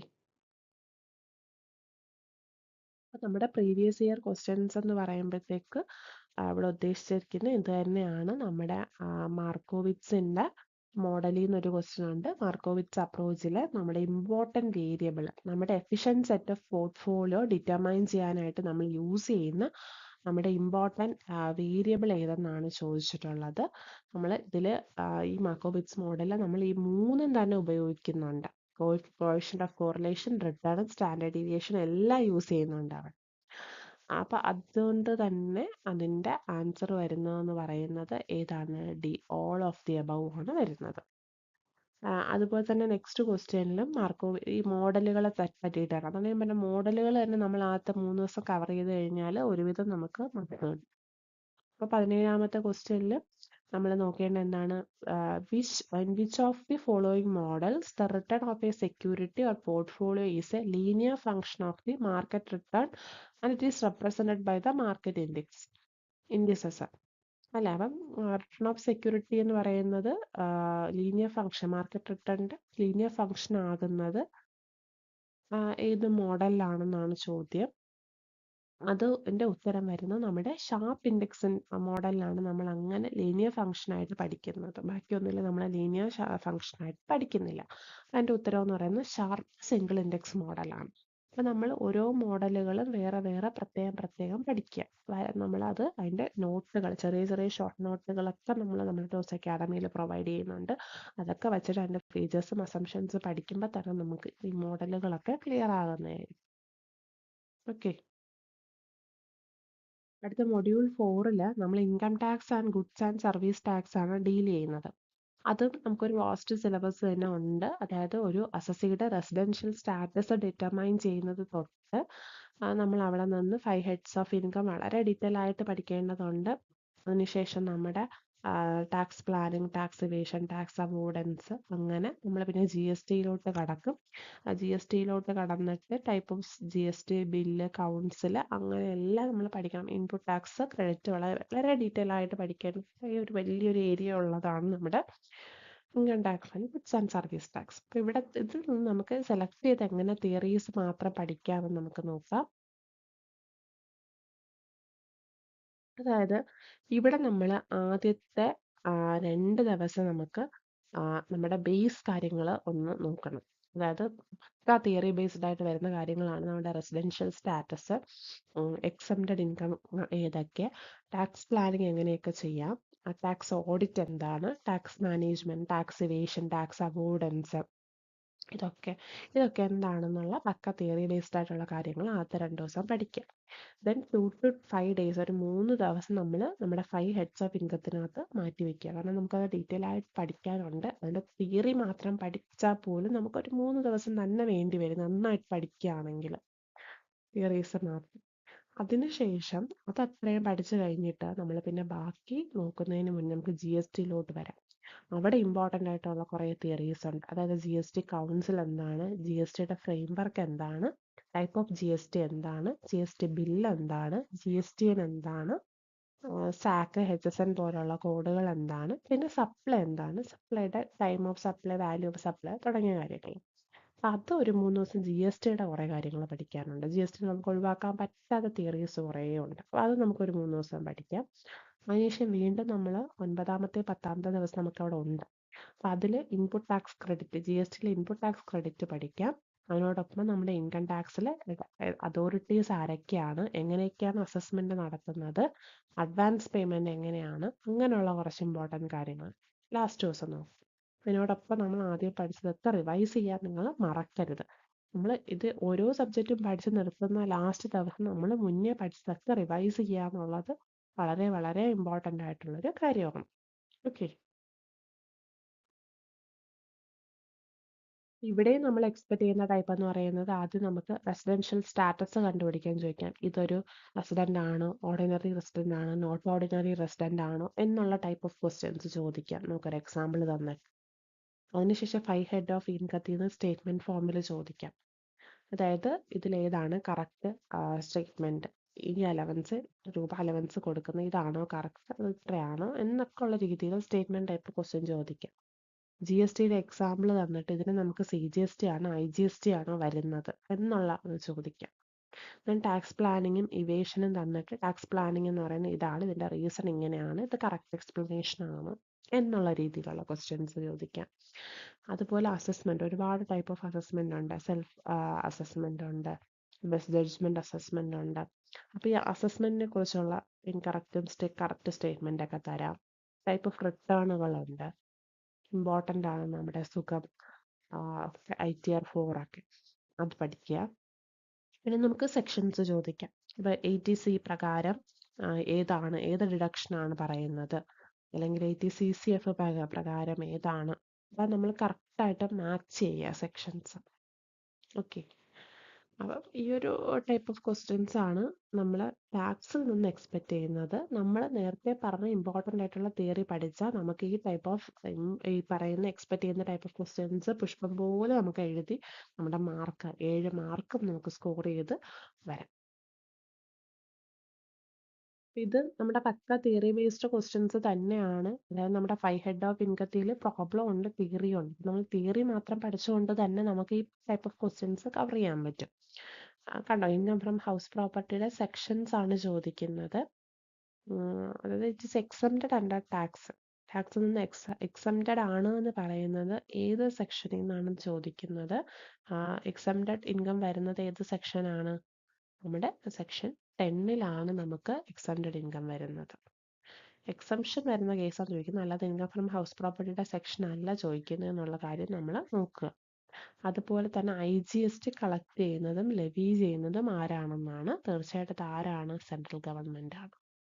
ഓക്കെ, അപ്പോൾ ഇത് നമ്മൾ ആ തിയറി പഠിക്കുമ്പോൾ തന്നെ നമുക്ക് കിട്ടുന്ന 2 ചോദ്യങ്ങളാണ്. തൊട്ട് മുന്നേ NBT ചോദിച്ച പ്രീവിയസ് ക്വസ്റ്റ്യൻസ് ആണ് നമ്മളിവിടെ എടുത്തിട്ടുള്ളത്. ഓക്കെ, നമ്മുടെ ടോസ് അക്കാഡമിയിൽ നമ്മൾ ഇതൊക്കെ വളരെ ഡീറ്റെയിൽ ആയിട്ട് കവർ ചെയ്തതാണ്. ടാക്സിൽ തിയറിയും കവർ ചെയ്തു, പ്രോബ്ലവും കവർ ചെയ്തു. അപ്പം ഞാൻ തിയറി മാത്രമുള്ളൊരു സെക്ഷനാണ് ഇപ്പോൾ പറയുന്നത്. അതുകൊണ്ടാണ് പ്രോബ്ലത്തിൻ്റെ ക്വസ്റ്റ്യൻസ് ഒന്നും തന്നെ കാണിക്കാത്തത്. മൊഡ്യൂൾ 5 കോസ്റ്റ് ആൻഡ് മാനേജ്മെന്റ് അക്കൗണ്ടിങ്. ലാസ്റ്റ് നടന്ന NVT കൊമേഴ്സ് എക്സാമിന് മൊഡ്യൂൾ 5-ൽ നിന്നും, അതായത് കോസ്റ്റ് ആൻഡ് മാനേജ്മെന്റ് അക്കൗണ്ടിങ്ങിന്റെ പോർഷൻസിൽ നിന്നും പ്രോബ്ലംസ് ഒന്നും തന്നെ വന്നിട്ടില്ല. പക്ഷേ പ്രോബ്ലം അതുപോലെ തന്നെ തിയറിക്കും ഇമ്പോർട്ടൻസ് കൊടുത്തുകൊണ്ടുള്ള ഒരു മൊഡ്യൂളാണ്. പക്ഷേ മുൻ വർഷങ്ങളിലെ നെറ്റ് എക്സാം അതുപോലെ തന്നെ HSST കൊമേഴ്സ് എക്സാംസ് ഒക്കെ പരിശോധിച്ചാൽ കോസ്റ്റ് അക്കൗണ്ടിങ്ങിൽ നിന്നും അതേപോലെ തന്നെ മാനേജ്മെന്റ് അക്കൗണ്ടിങ്ങിൽ നിന്നും ഒക്കെ തന്നെ പ്രോബ്ലംസും ചോദിച്ചിട്ടുണ്ടായിരുന്നു. അപ്പൊ നമ്മൾ എല്ലാ തരത്തിലും പ്രിപ്പയർ ആയിട്ടിരിക്കേണ്ട ഒരു മൊഡ്യൂളാണ്, പ്രത്യേകിച്ചും പ്രോബ്ലം അതേപോലെ തന്നെ തിയറിയും. അപ്പൊ ഇവിടെ തിയറിറ്റിക്കൽ ആയിട്ട് നോക്കുകയാണെങ്കിൽ ഏറ്റവും ഇമ്പോർട്ടന്റ് ആയിട്ട് വരാൻ സാധ്യതയുള്ള പോർഷൻസ് എന്ന് പറയുമ്പോൾ new product pricing strategies, that means skimming and penetration pricing strategies, accounting standard നമ്മൾ പഠിക്കുന്നത് പോലെ തന്നെ കോസ്റ്റ് അക്കൗണ്ടിംഗ് സ്റ്റാൻഡേർഡ്സും അറിഞ്ഞിരിക്കണം, revenue management concept, enterprise performance management, അതേപോലെ തന്നെ business intelligence, strategic map, driver cost budgeting, customer relationship management, enterprise resource planning, activity based costing, TPM അഥവാ total productivity management, and Pareto analysis, theory of constraints, then അതേപോലെ തന്നെ just in time, project life cycle costing, ഇങ്ങനെയുള്ള portions ആണ് ഇതിലെ theory സൈഡിൽ നിന്നും പഠിക്കേണ്ടതായിട്ടുള്ളത്. Okay, അപ്പോൾ ഒരുപാട് കണ്ടന്റ് റിച്ച് ആയിട്ടുള്ള ഒരു മൊഡ്യൂൾ ആയതുകൊണ്ട് തന്നെ മോസ്റ്റ് ഇമ്പോർട്ടന്റ് ആയിട്ടും പഠിച്ചിരിക്കേണ്ടതായിട്ടുള്ള ടോപ്പിക്സുകളാണ് activity based costing, Pareto analysis and theory of constraints, contributions, margin of safety, break even point, break even analysis തുടങ്ങിയിട്ടുള്ള ടോപ്പിക്സുകൾ. അപ്പൊ ഈ contribution, margin of safety, break even point, break even analysis എന്ന് പറയുമ്പോൾ 100% problem oriented ആയിട്ടുള്ള areas ആണെങ്കിൽ പോലും ഈ പ്രോബ്ലത്തിന്റെ തിയറി സൈഡിൽ നിന്നും ക്വസ്റ്റ്യൻസ് ചോദിക്കാറുണ്ട്. ഓക്കെ, ഇപ്പൊ നെറ്റ് എക്സാം ആണെങ്കിൽ പോലും ബ്രേക്ക് ഈവൻ പോയിന്റ് കാൽക്കുലേറ്റ് ചെയ്യാനുള്ള ക്വസ്റ്റ്യൻസ് എല്ലാ വർഷവും ചോദിക്കാറുണ്ട്. അതുപോലെ തന്നെ കോൺട്രിബ്യൂഷൻ, PV റേഷ്യോ, ഇതെല്ലാം മുടങ്ങാതെ വരുന്ന ക്വസ്റ്റ്യൻസ് ആണ് ഇപ്പൊ സെറ്റ് എക്സാമിനും നെറ്റ് എക്സാമിനും മറ്റു PSC എക്സാംസിനും ഒക്കെ. അപ്പോൾ മൊഡ്യൂൾ 5-ന് വേണ്ടിയിട്ട് നിങ്ങൾ മാറ്റി വെക്കേണ്ടത്, നിങ്ങളൊരു 5 days മൊഡ്യൂൾ 5-ന് വേണ്ടിയിട്ട് മാറ്റി വെക്കുക. മൊഡ്യൂൾ 5-ന്റെ തിയറി പോർഷൻസ് പഠിക്കുന്നതിന് വേണ്ടി മാത്രമായിട്ട് നിങ്ങളൊരു 5 days മാറ്റി വെക്കേണ്ടതായിട്ടുണ്ട്. കാരണം ഈ ഒരു മൊഡ്യൂളിന്റെ പ്രത്യേകത എന്ന് പറയുന്നത് പ്രോബ്ലം പഠിക്കണം, അതോടൊപ്പം തന്നെ ആ പ്രോബ്ലത്തിന്റെ തിയറി സൈഡും, ലൈക്ക് ഇപ്പൊ കോൺട്രിബ്യൂഷൻ എടുക്കുകയാണെങ്കിൽ കോൺട്രിബ്യൂഷൻ കാൽക്കുലേറ്റ് ചെയ്യുന്ന രീതി അത് നിങ്ങളൊരു പ്രോബ്ലം ആയിട്ടും പഠിക്കണം, അതേപോലെ തന്നെ ആ ഒരു ഫോർമുലയും ബൈഹാർട്ട് ചെയ്ത് പഠിക്കേണ്ടതായിട്ടുണ്ട്. സോ അതുകൊണ്ട് തന്നെ നിങ്ങളൊരു 5 days ഈ ഒരു മൊഡ്യൂളിന് വേണ്ടിയിട്ട് മാറ്റിവെക്കുക. റീസെന്റ് ആയിട്ട് നടന്ന എക്സാമിന് ചോദിച്ചൊരു ക്വസ്റ്റ്യൻ ആണ്, under ABC analysis materials are classified on the basis of എന്നുള്ളത്. അപ്പൊ നോക്കിക്കേ, നമ്മൾ ABC എന്ന് പഠിക്കുമ്പോൾ ആക്ടിവിറ്റി ബേസ്ഡ് കോസ്റ്റിംഗ് ഉണ്ട്, അതുപോലെ തന്നെ ABC അനാലിസിസ് എന്ന് പറയുന്നത് ഒരു ഇൻവെന്ററി മാനേജ്മെന്റ് ടെക്നിക്സിനകത്ത് ഉൾപ്പെടുന്നതാണ്. A technique for categorizing inventory item into A, B and C group based on their value and importance to a business. അതായത് ഇൻവെന്ററീസിനെ അവയുടെ വാല്യൂവിന്റെ അടിസ്ഥാനത്തിൽ പല കാറ്റഗറീസ് ആയിട്ട് തരംതിരിക്കുന്നു. ഇവിടെ A ഐറ്റം എന്ന് പറയുന്നത് മോസ്റ്റ് ഇമ്പോർട്ടന്റ് ആണ് ഒരു ബിസിനസ്സിന്, അതേപോലെ തന്നെ ഏറ്റവും എക്സ്പെൻസീവ് ആയിട്ടുള്ളതും അതോടൊപ്പം തന്നെ സ്പെഷ്യൽ കെയർ അറ്റൻഷൻ ഒക്കെ ആവശ്യമായിട്ടുള്ളതുമാണ് A കാറ്റഗറിയിൽ ഉൾപ്പെട്ടിട്ടുള്ള ഇൻവെന്ററീസ് എന്ന് പറയുന്നത്. ഇനി B കാറ്റഗറിയിൽ ഉൾപ്പെട്ടിട്ടുള്ള ഇൻവെന്ററീസും ഇമ്പോർട്ടന്റ് ആണെങ്കിൽ പോലും എയുടെ അത്രയും പ്രാധാന്യം B കാറ്റഗറിയിൽ ഉൾപ്പെട്ടിട്ടുള്ള ഇൻവെന്ററീസിന് ഇല്ല എന്നുള്ളതാണ്. ആൻഡ് C എന്ന് പറയുന്നത് ലോവസ്റ്റ് അല്ലെങ്കിൽ ചീപ്പസ്റ്റ് ആയിട്ടുള്ള ഐറ്റംസ് ആണ് C കാറ്റഗറിയിൽ ഉൾപ്പെട്ടിട്ടുള്ളത്. അതായത് സ്പെഷ്യൽ കെയർ അറ്റൻഷൻ ഒന്നും വേണ്ട, ലിമിറ്റഡ് കൺട്രോൾസ് മാത്രം ആവശ്യമായിട്ടുള്ളവയാണ്. അപ്പൊ നോക്കിക്കേ, നമ്മൾ ഇത്രയും പറഞ്ഞപ്പോൾ തന്നെ ആൻസർ എല്ലാവർക്കും കിട്ടിക്കാണും. വാല്യൂ ഓഫ് മെറ്റീരിയൽ ആണ് കറക്റ്റ് ആൻസർ എന്ന് പറയുന്നത്. അപ്പോൾ ABC അനാലിസിസില് മെറ്റീരിയൽസിനെ ക്ലാസിഫൈ ചെയ്യുന്നത് അവയുടെ വാല്യൂവിന്റെ അടിസ്ഥാനത്തിലാണ്. സോ അടുത്തൊരു ക്വസ്റ്റ്യൻ എന്ന് പറയുന്നത് Pareto അനാലിസിസുമായി ബന്ധപ്പെട്ടിട്ടുള്ളതാണ്. a technique used for business decision making based on 80-20 rule. അപ്പം 80-20 റൂൾ എന്ന് പറയുന്നത് നമ്മുടെ ലൈഫിലും ടൈം മാനേജ്മെന്റ്, അതേപോലെ ബിസിനസ്സിൽ, പ്രോജക്ട് മാനേജ്മെന്റിൽ എല്ലാത്തിലും കോമൺ ആയിട്ട് ഉപയോഗിക്കുന്ന ഒന്നാണ് 80-20 റൂൾ എന്ന് പറയുന്നത്.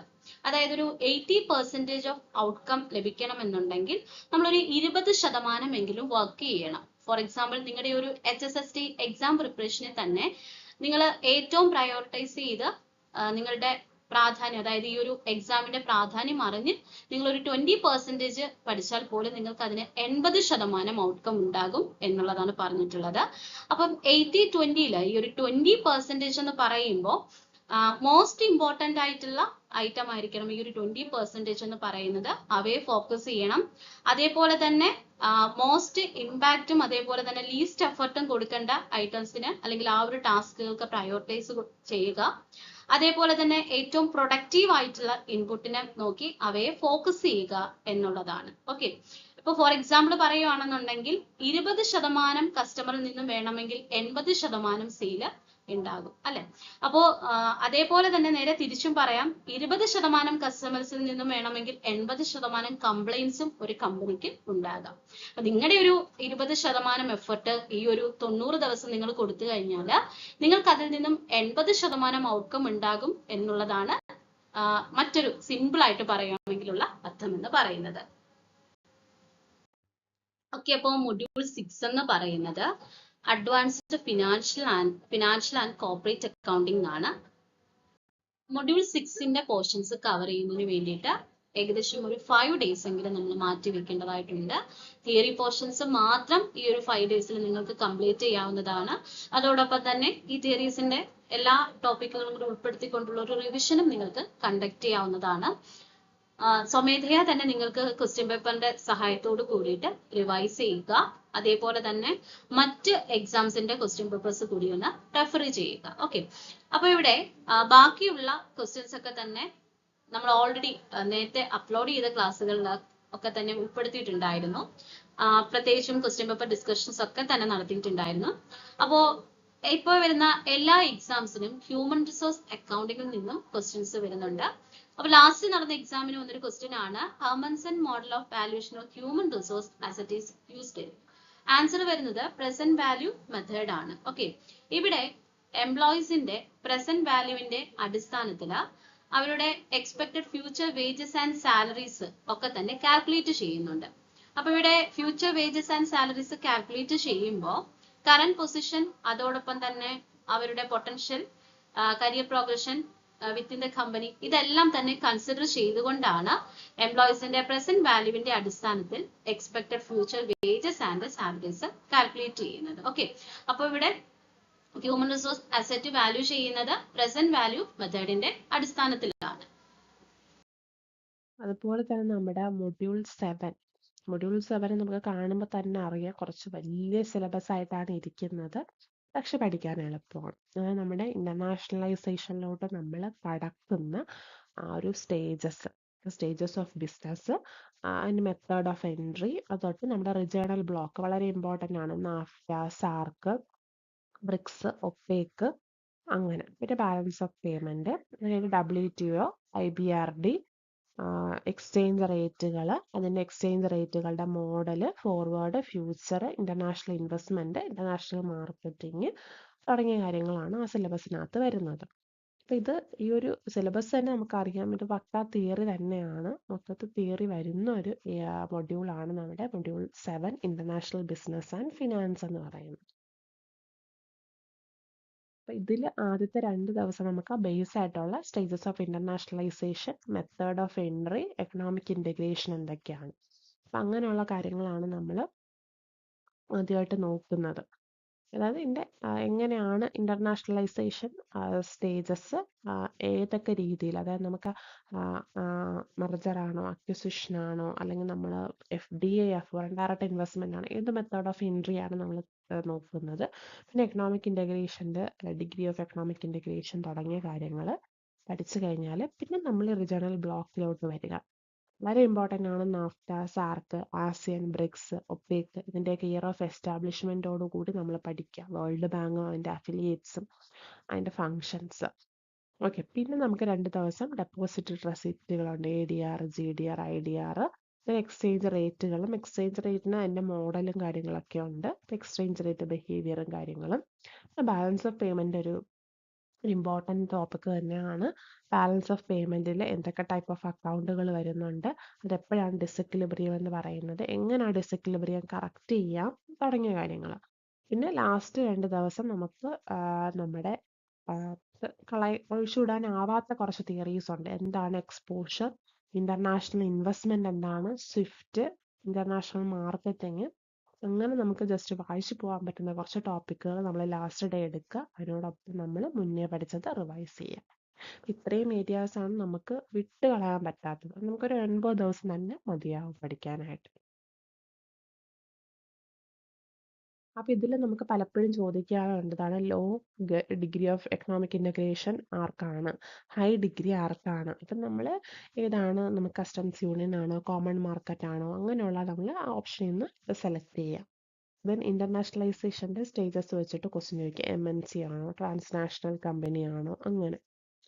പിന്നെ നമുക്ക് എക്കണോമിക് ബ്ലോക്ക് തന്നിട്ട് അത് ഐഡൻറ്റിഫൈ ചെയ്യാൻ പറയാം.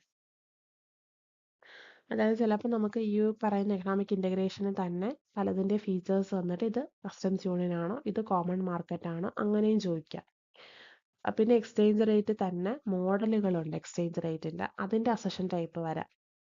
പിന്നെ ഈ WTOയുടേത്, IBRDയുടെ, വേൾഡ് ബാങ്കിനൊക്കെ ഫങ്ഷൻസും ഒബ്ജക്റ്റീവ്സും ഉണ്ട്. അപ്പോൾ ഇതിൻ്റെ കറക്റ്റ് ഒബ്ജക്റ്റീവ്സ് ഏതാണ്, കറക്റ്റ് ഫങ്ഷൻസ് ഏതാണ്, അത് നമുക്ക് കണ്ടുപിടിക്കാൻ ചോദിക്കാം. അതിനോടൊപ്പം നമ്മൾ ഏറ്റവും ഇമ്പോർട്ടൻ്റ് ആണ് ഈ പറയുന്ന ഇൻസ്റ്റിറ്റ്യൂഷൻ, WTO ആവട്ടെ, IBRD ആവട്ടെ, ഇതിൻ്റെയൊക്കെ ഇയർ ഓഫ് എസ്റ്റാബ്ലിഷ്മെൻറ്റ് വളരെ വളരെ വളരെ ഇമ്പോർട്ടൻ്റ് ആണ്. നമ്മൾ ഷോർട്ട് നോട്ടായിട്ട് എഴുതി തന്നെ പഠിക്കേണ്ടതാണ്. നമ്മൾ അങ്ങനെയുള്ള ഷോർട്ട് നോട്ടുകളാണ് കൂടുതലും ടോസ് അക്കാഡമിയിൽ പ്രൊവൈഡ് ചെയ്യുന്നത്. ഇതിൽ നമ്മൾ ചോദിക്കുന്ന പ്രീവിയസ് ഇയർ ക്വസ്റ്റ്യൻ ആണ് ഇത്. ആദ്യത്തെ എന്ന് പറയുമ്പോൾ നമ്മുടെ ടൈപ്പ് ഓഫ് അപ്രോച്ച് ആണ്, നമ്മുടെ ഇന്റർനാഷണൽ അപ്രോച്ച് ആണ് ചോദിച്ചിട്ടുള്ളത്. നമ്മളൊരു ഫോറിൻ സബ്സിഡറി എസ്റ്റാബ്ലിഷ് ചെയ്യുകയാണ്, അവിടുത്തെ എക്സിക്യൂട്ടീവ്സിനെ സെലക്ട് ചെയ്യുകയാണെങ്കിൽ അത് ഏത് ടൈപ്പ് ഓഫ് അപ്രോച്ച് ആണെന്നാണ് ചോദിക്കുന്നത്. അത് ഉറപ്പായിട്ടും നമ്മുടെ പോളിസെൻട്രിക് അപ്രോച്ചാണ്.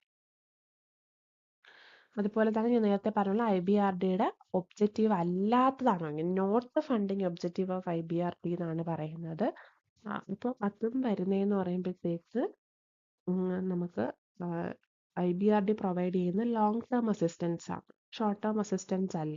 ഉറപ്പായിട്ടും നോട്ട് വരുന്നത് short term assistance to correct the balance of payment disequilibrium of the member countries ആണ്, അങ്ങനെ വരുന്നതാണ്. കാരണം ഇവിടെ ഷോർട്ട് ടേം അസിസ്റ്റൻസ് അല്ല കൊടുക്കുന്ന. IBRDയുടെ ഫങ്ഷൻസ് പഠിക്കുമ്പോൾ നമ്മൾ തീർച്ചയായിട്ടും പറഞ്ഞു പോകുന്നതാണ്. നമ്മൾ പലപ്പോഴും റിവിഷൻ ക്ലാസ്സുകളിലും നമ്മൾ ടോസ് അക്കാഡമിയുടെ ക്ലാസ്സുകളിലും നമ്മൾ പബ്ലിക് വീഡിയോസിലും പറഞ്ഞിട്ടുള്ളതാണ്. IBRD ഷോർട്ട് ടേം അസിസ്റ്റൻസ് അല്ല, ലോങ് ടേം അസിസ്റ്റൻസ് ആണ് പ്രൊവൈഡ് ചെയ്യുന്നത്. ഓക്കെ, ക്ലിയർ ആണല്ലോ. ഫൈനലി ഞാൻ ഡീൽ ചെയ്യാൻ പോകുന്നത് മൊഡ്യൂൾ 8 ആണ്, മാനേജ്മെന്റ് ആൻഡ് ഓർഗനൈസേഷണൽ ബിഹേവിയർ ആണ്. അപ്പം അത് നമ്മൾ +1 മുതലേ പഠിച്ചു വരുന്ന ഏരിയാസ് ആയതുകൊണ്ട് നമുക്ക് വളരെ സ്ട്രെസ്ഫുൾ ആയിട്ടുള്ള ഒരു സിലബസ് ഒന്നും അല്ല മാനേജ്മെന്റിൽ, നമുക്ക് കവർ ചെയ്യാൻ പറ്റുന്നത് തന്നെയാണ്. പക്ഷെ നമ്മളെ പലപ്പോഴും കൺഫ്യൂസ് ചെയ്തിട്ടുണ്ട്, നമ്മുടെ മാർക്കൊക്കെ സ്കോർ ചെയ്യാനായിട്ട് ചിലപ്പോൾ നമ്മുടെ കൺഫ്യൂസ് ചെയ്യിക്കുന്ന ഏരിയ ചിലപ്പോൾ ഇതിനകത്തുനിന്ന് വരാം. അപ്പം നമ്മൾ ഇതിനകത്ത് നമുക്ക് ഒരുപാട് തിയറീസ് ഉണ്ട്, അത് നിങ്ങൾ നോക്കുക. അതായത് motivation theory, leadership theory, personality theory, then TQM, 6 sigma, അതുപോലുള്ള പുതിയ കോൺസെപ്റ്റുകളുണ്ട്. ഇതൊക്കെ നിങ്ങൾ നോക്കാതെ പോവുകയേ ചെയ്യരുത്. അങ്ങനത്തെ തിയറീസും കാര്യങ്ങളുമാണ് ഇതിനകത്ത് വരുന്നത്. ഇപ്പോൾ അത് വളരെ ഇമ്പോർട്ടൻ്റ് ആണ്. ഇതിന് നമ്മൾ ഡേയ്സ് അലോട്ട് ചെയ്തിരിക്കുന്നത് ആദ്യത്തെ 2 ദിവസം ബേസ് ആയിട്ടുള്ള management, school of management thoughts, principles of management, techniques of management തുടങ്ങിയ കാര്യങ്ങളാണ് നമ്മൾ ആദ്യത്തെ 2 ദിവസം പഠിക്കുന്നത്. അതിനുശേഷം നമ്മൾ തിയറീസ് ഓഫ് മാനേജ്മെന്റ്, അതായത് leadership, motivation, then quality circle, TQM, 6 sigma, bottom of pyramid, ഇത് 2 തൊട്ട് 5 വരെ പഠിക്കുന്നതെന്ന് അലോട്ട് ചെയ്തിരിക്കുന്നതെന്ന് വളരെ വളരെ വളരെ ഇമ്പോർട്ടൻ്റ് ആയിട്ടുള്ള കാര്യങ്ങളാണ്. 2 to 5 ഡേയ്സിൽ നമ്മൾ പഠിക്കുന്നത്. ദെൻ 5 to 7 ഡേയ്സിൽ നമ്മുടെ human resource management, personality theories, recruitment, performance appraisal, അങ്ങനെയുള്ള കാര്യങ്ങളാണ് 5 to 7 ഡേയ്സ്.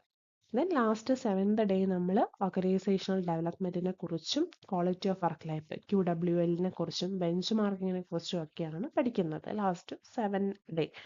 8th ഡേ നമ്മൾ റിവൈസ് ചെയ്യുകയാണ്. അപ്പോൾ ഇത്രയും തന്നെ പഠിച്ചാൽ മതിയാവും. നമ്മുടെ മാനേജ്മെൻറ്റ് വാസ്റ്റ് സിലബസ് ആണെങ്കിലും ഇത്രയും തന്നെ പഠിച്ചാൽ തന്നെ നമുക്ക് അതിൽ 7 മാർക്ക് ഉറപ്പായിട്ടും സ്കോർ ചെയ്യാം. അപ്പം അതിന് നമുക്കൊരു 8 ദിവസം തന്നെ ധാരാളമാണ്. ഓക്കെ, അതിൽ നമ്മൾ എക്സ്പെക്ട് ചെയ്യുന്ന ക്വസ്റ്റ്യൻ എന്ന് പറയുന്നത് മോട്ടിവേഷൻ തിയറീസ് ഐഡന്റിഫൈ ചെയ്യുക. ഓപ്ഷൻസ് തന്നിട്ട് ഇത് ഏത് മോട്ടിവേഷൻ തിയറിയാണ്, മാസ്ലോസ് നീഡ് ഹയറാർക്കി തിയറിയാണോ, ആൾഡഫേഴ്സ് ERG തിയറിയാണോ എന്നൊക്കെ ചോദിക്കാം.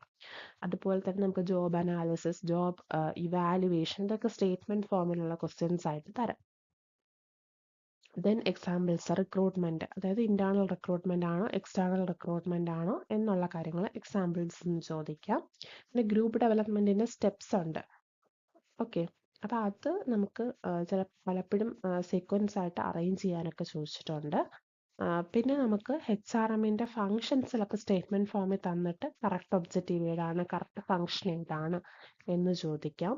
പിന്നെ ഇവിടെയും മാനേജ്മെന്റിൽ നമ്മൾ ഇയർ പഠിക്കുന്നത് വളരെ വളരെ വളരെ ഇമ്പോർട്ടൻ്റ് ആണ്. കാരണം നമ്മളിപ്പോൾ ചോദിക്കുന്നത് ഇന്നൊരു കോൺസെപ്റ്റ്, MBOയുടെ കോൺസെപ്റ്റ് ഡെവലപ്പ് ചെയ്ത വർഷം ഏതാണ്, അതാരാ ഡെവലപ്പ് ചെയ്തത്, അയാളുടെ പേരും വളരെ ഇമ്പോർട്ടൻ്റ് ആണ്. പേരും വർഷവും നമ്മൾ ഓരോ കോൺസെപ്റ്റിനെയും പഠിക്കുക. അതിനോടൊപ്പം ആ ഒരാൾ കൊണ്ടുവന്ന ബുക്കുകളുടെ ഇയർ പഠിക്കുക.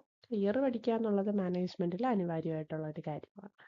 പലപ്പോഴും നമ്മൾ അതിൽ ഓരോരുത്തരുടെയും കോൺട്രിബ്യൂട്ടേഴ്സും അവർ തന്നിട്ടുള്ള ഇൻവെൻഷൻസും ഇയേഴ്സും ഒക്കെ നമ്മൾ ടോസ് അക്കാഡമിയിലെ പല റിവിഷൻ ക്ലാസ്സുകളിലും നമ്മൾ ഉൾപ്പെടുത്തിയിട്ടുണ്ടായിരുന്നു.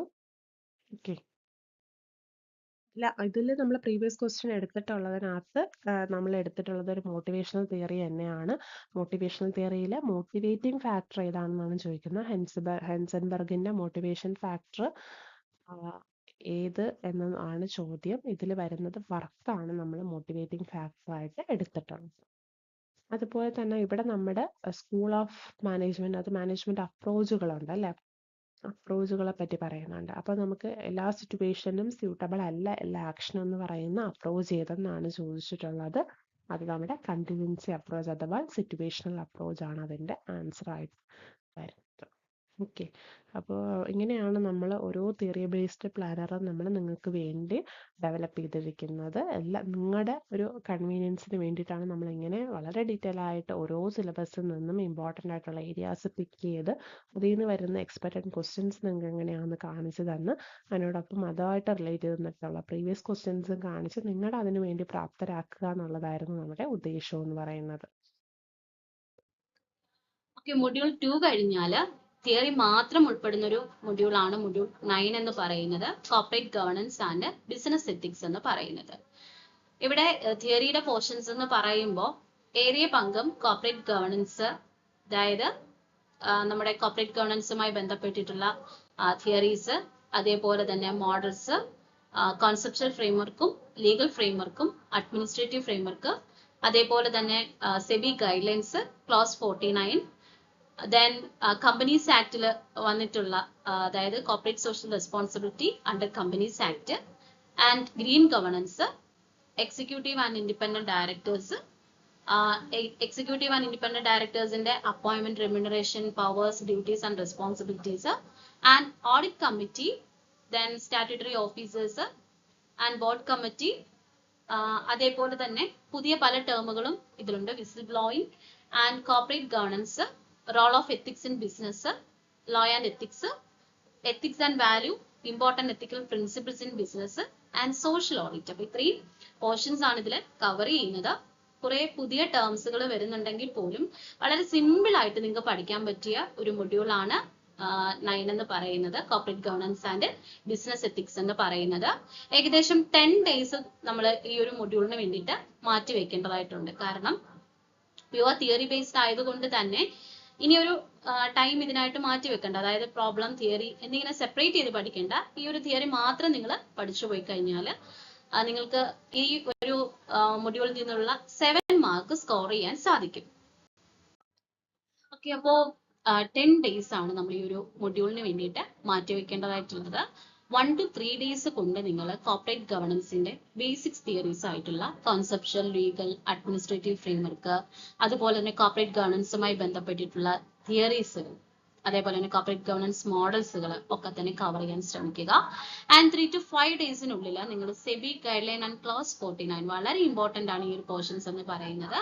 And reforms in the companies act, secretarial audit, insider trading, green governance, അതേപോലെ തന്നെ കോർപ്പറേറ്റ് ഗവർണൻസുമായി ബന്ധപ്പെട്ടിട്ടുള്ള വേരിയസ് കമ്മിറ്റീസ്, ഇത്രയും ഒന്ന് കവർ ചെയ്യാൻ ശ്രമിക്കുക. ആൻഡ് 5 to 7 ഡേയ്സിൽ corporate social responsibility, independent directors, audit committee. Independent ഡയറക്ടേഴ്സിനോടൊപ്പം തന്നെ എക്സിക്യൂട്ടീവ് ഡയറക്ടേഴ്സ്, ഈ പറഞ്ഞ ഇൻഡിപെൻഡന്റ് ആൻഡ് എക്സിക്യൂട്ടീവ് ഡയറക്ടേഴ്സിന്റെ അപ്പോയിന്റ്മെന്റ്, അതേപോലെ തന്നെ പവർ, ഡ്യൂട്ടീസ്, എല്ലാ കാര്യങ്ങളും ഉൾപ്പെടുത്തേണ്ടതായിട്ടുണ്ട്.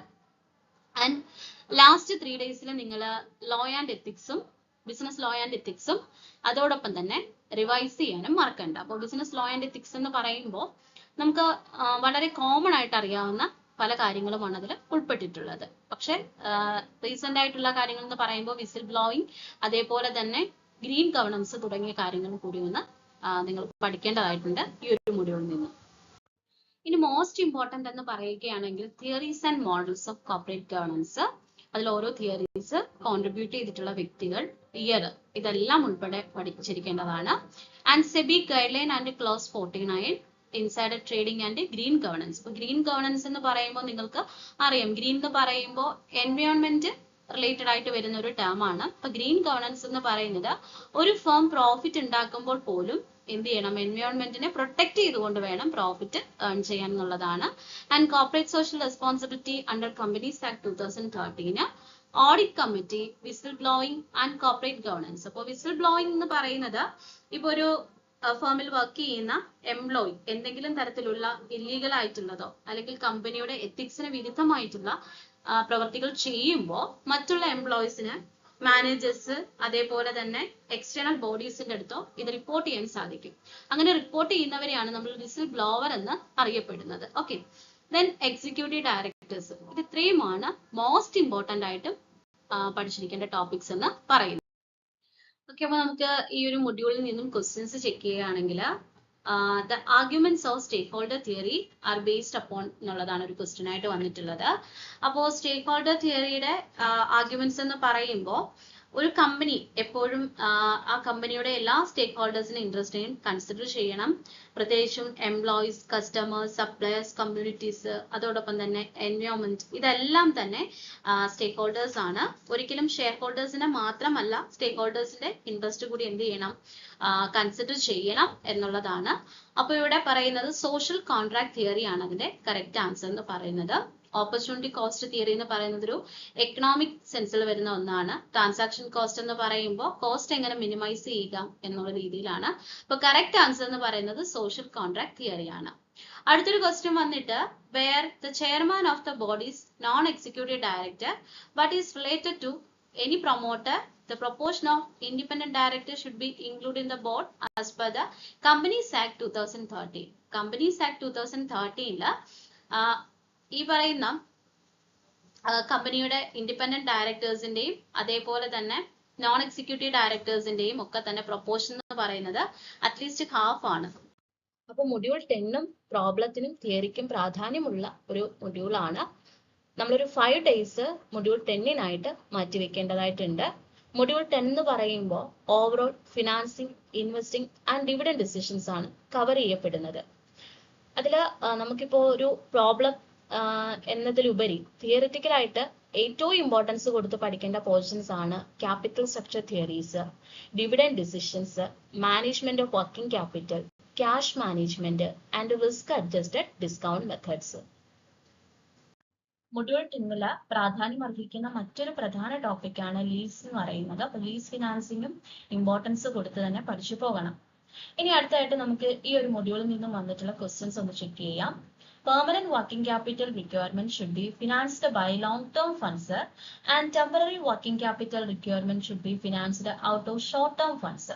അപ്പൊ ഈ ഒരു അപ്രോച്ച് എന്ന് പറയുന്നത് ഹെഡ്ജിങ് അപ്രോച്ച് ആണ്. അതായത് പെർമനന്റ് വർക്കിംഗ് ക്യാപിറ്റൽ എന്ന് പറയുന്നത് ലോങ് ടേം ഫണ്ട്സിന് വേണ്ടിയിട്ടുള്ളതും അതേപോലെ തന്നെ ടെമ്പററി വർക്കിംഗ് ക്യാപിറ്റൽ റിക്വയർമെന്റ്സ് എന്ന് പറയുന്നത് ഷോർട്ട് ടേം ഫണ്ട്സ് ഉപയോഗിച്ചുമാണ് നടപ്പിലാക്കുന്നത്. അപ്പൊ ഈ ഒരു അപ്രോച്ചിനെ നമ്മൾ ഹെഡ്ജിങ് അപ്രോച്ച് എന്നാണ് പറയുന്നത്. അപ്പോൾ മൊഡ്യൂൾ 10 വേണ്ടിയിട്ട് നിങ്ങൾ ഒരു 5 days കോൺട്രിബ്യൂട്ട് ചെയ്യുക. അപ്പം ഞങ്ങൾ നിങ്ങൾക്ക് വേണ്ടി ഒരുക്കിയ ഈ ഒരു വീഡിയോ നിങ്ങൾ അവസാനം വരെ കണ്ടതിന് നമുക്ക് നിങ്ങളോട് വളരെയധികം നന്ദി അറിയിക്കാനുണ്ട്. അതായത് താങ്ക് യു. പിന്നെ എനിക്ക് നിങ്ങളോട് പലരോടും പറയാനുള്ളത്, നമ്മൾ ഇത്രയും സമയം നിങ്ങൾക്ക് വേണ്ടി മാറ്റി വെച്ചത് നിങ്ങളുടെ നല്ലതിന് വേണ്ടിയിട്ടാണ്. അതായത് നിങ്ങളൊരു ജോലിയിലേക്ക് എത്തുക, അല്ലെങ്കിൽ നമ്മുടെ സ്റ്റുഡൻസ് എന്ന് മാത്രമല്ല, നമ്മുടെ വീഡിയോസ് കാണുന്നവരെല്ലാം തന്നെ നമുക്ക് ഈ ഒരു ജോലി ക്രാക്ക് ചെയ്യാൻ പറ്റട്ടെ എന്ന് കരുതിയാണ് നമ്മൾ പബ്ലിക് വീഡിയോസ് ആയിട്ട് നമ്മുടെ ഈ തിയറി ബേസ്ഡ് പ്ലാനർ നമ്മൾ ലോഞ്ച് ചെയ്തത്. അപ്പോൾ എനിക്ക് പറയാനുള്ളതെന്ന് പറയുന്നത്, ടൈം വളരെ ഇമ്പോർട്ടൻ്റ് ആണ്. നമുക്ക് പലപ്പോഴും നമ്മൾ ഇത് പഠിക്കാൻ പറ്റുന്നില്ല, പഠിക്കാൻ പറ്റുന്ന ടൈം അല്ലാന്ന് കാര്യം നമ്മൾ പല കാര്യങ്ങളും മാറ്റി വയ്ക്കുകയാണ്. ഇത് പഠിത്തം മാറ്റി വെച്ച് പല കാര്യങ്ങൾക്ക് വേണ്ടി നമ്മൾ വേറെ ടൈം സ്പെൻഡ് ചെയ്യുകയാണ്. നിങ്ങൾ ആലോചിക്കാനുള്ളതെന്ന് പറഞ്ഞാൽ, എപ്പോഴും നമുക്ക് ചെയ്യാനുള്ള കാര്യം, കറക്റ്റായിട്ടുള്ള കാര്യങ്ങൾ നമുക്ക് ചെയ്യാനുണ്ടെങ്കിൽ നമുക്ക് അതിന് അനുയോജ്യമായിട്ടുള്ള ടൈം എപ്പോഴും നമ്മുടെ കയ്യിലുണ്ടാകും. അപ്പം നമ്മളതിന് ആ ഒരു ടൈമിനെ നമ്മൾ മാക്സിമം യൂട്ടിലൈസ് ചെയ്യുക, അല്ലെങ്കിൽ ആ ഒരു ടൈം തിരഞ്ഞെടുക്കുക എന്നുള്ളതാണ്. നമ്മുടെ മുന്നിൽ ടൈം ഉണ്ടെങ്കിൽ നമ്മൾ പലപ്പോഴും അത് കാണാതെ പോവുകയാണ്. അപ്പോൾ വേറെ പലതിനും നമ്മൾ ആ ടൈം എടുക്കുകയാണ്. അപ്പോൾ നമ്മുടെ ടൈം നമ്മൾ തന്നെ അതിന് വേണ്ടിയിട്ടുള്ള ഒരു ടൈം കണ്ടെത്തി, നമുക്ക് റൈറ്റ് ടൈം ഉണ്ടാകണമെങ്കിൽ നമ്മൾ റൈറ്റ് ആയിട്ടുള്ള ജോബ് അവിടെ ചെയ്യണം, അല്ലേ? റൈറ്റ് ടൈം റൈറ്റ് ജോബ് എന്ന് പറയുന്ന പോലെ നമ്മൾ കറക്റ്റായിട്ടുള്ള ടൈം കണ്ടെത്തിയാൽ മാത്രമേ നമുക്ക് കറക്റ്റായിട്ടുള്ള കാര്യങ്ങൾ ചെയ്ത് നല്ല നിലയിൽ എത്താനായിട്ട് പറ്റത്തുള്ളൂ. അപ്പോൾ നിങ്ങളെപ്പോലുള്ള എക്സാം ആസ്പിരൻസിൻ്റെ കൂടെ എന്നും ടോസ് അക്കാഡമി ഉണ്ടാകും. നിങ്ങൾക്ക് ഇതുപോലുള്ള ക്രാഷ് കോഴ്സും അല്ലെങ്കിൽ ഈ ഒരു തിയറി ബേസ്ഡ് പ്ലാനർ പോലെയൊക്കെ പഠിക്കണമെന്നുണ്ടെങ്കിൽ ടോസ് അക്കാഡമിയെ കോൺടാക്ട് ചെയ്യുക. അപ്പം നിങ്ങളുടെ ഹെൽപ്പിന് വേണ്ടിയിട്ട് എപ്പോഴും ടോസ് അക്കാഡമി നിങ്ങളുടെ കൂടെ ഉണ്ടാവും. അതായത് കറക്റ്റായിട്ട് ആസ്പിരൻസ് പഠിക്കണം, എക്സാം ക്രാക്ക് ചെയ്യണമെന്ന് ഉള്ള കുട്ടികളോടൊപ്പം എന്നും ടോസ് അക്കാഡമി ഉണ്ടായിട്ടുണ്ട്. അത്രയും റിസൾട്ടുകൾ തന്നെ നമുക്ക് ഉണ്ടായിട്ടുമുണ്ട്. അപ്പോൾ thank you so much for listening the class.